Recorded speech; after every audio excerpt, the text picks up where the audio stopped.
Welcome to the Tech Egg. Don't get scrambled. Enjoy the video. In this video, I will show how to make chicken broth in a generic cooking game.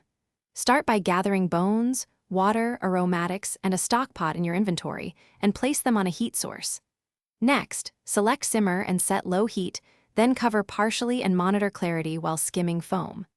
This guide explains timing, temperature control, and when to strain and cool for best in-game results.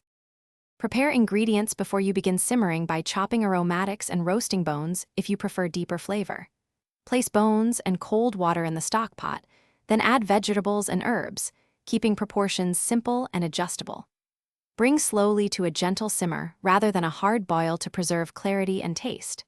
Adjust seasoning late and plan for stirring, skimming, and timing to produce consistent broth for recipes in your game.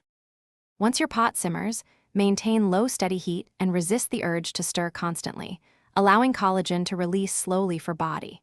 Skim the surface every 15 to 30 minutes to remove impurities and keep the color clean. When richness meets your target, strain solids and cool the broth promptly, then refrigerate or freeze in portions for later use. This yields a reliable base for soups, sauces, and quests in your cooking game. Thanks for watching. Consider subscribing if I helped unscramble your problems.